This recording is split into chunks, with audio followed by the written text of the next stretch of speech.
Security Council that the Hamas's attacks were not in a vacuum. It did not happen instantly. In fact, it was pent-up anger over 57 years of captivity. Guterres has said that Palestinian people have been subjected to years of suffocating occupation.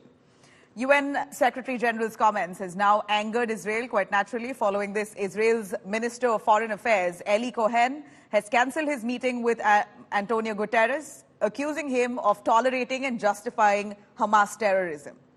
Now, UN Chief Antonio has clarified on his remark. He says that Hamas attacks cannot justify killings of Gazans and that grievances of Palestinians does not justify Hamas's attack. Excellencies, it is important to also recognize the attacks by Hamas did not happen in a vacuum. The Palestinian people have been subjected to 56 years of suffocating occupation. They have seen their land steadily devoured by settlements and plagued by violence, their economy stifled, their people displaced, and their homes demolished. Their hopes for a political solution to their plight have been vanishing. When you say those terrible words that these heinous attacks did not happen in a vacuum, you are tolerating terrorism. And by tolerating terrorism, you are justifying terrorism. Hamas, as the minister explained, beheaded babies, burned families, raped women, abducted kids, babies, Holocaust survivors. And the SG is blaming the victim? You are blaming Israel?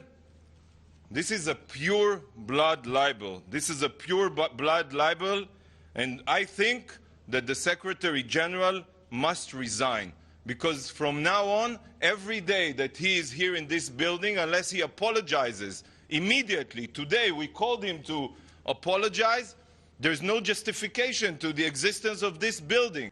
India is deeply concerned at the deteriorating security situation and large-scale loss of civilian lives in the ongoing conflict. The mounting humanitarian crisis is equally alarming. The 7th October terror attacks in Israel were shocking, and we condemn them unequivocally. Our Prime Minister was one of the first global leaders to have conveyed his condolences for the loss of lives and prayers for the innocent victims and their families. We stood in solidarity with Israel at their moment of crisis when they were facing these terror attacks.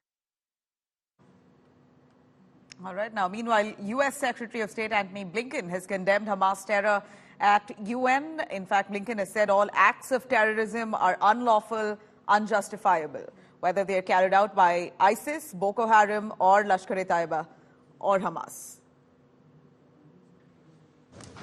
We must affirm the right of any nation to defend itself and to prevent such horror from repeating itself. No member of this Council, no nation in this entire body could or would tolerate the slaughter of its people. As this Council and the UN General Assembly have repeatedly affirmed, all acts of terrorism are unlawful and unjustifiable. They're unlawful and unjustifiable whether they target people in Nairobi or Bali, in Luxor, Istanbul, or Mumbai, in New York, or Kibbutz Berry. They're unlawful and unjustifiable whether they're carried out by ISIS, by Boko Haram, by Al-Shabaab, by Lashkar-e-Taiba, or by Hamas.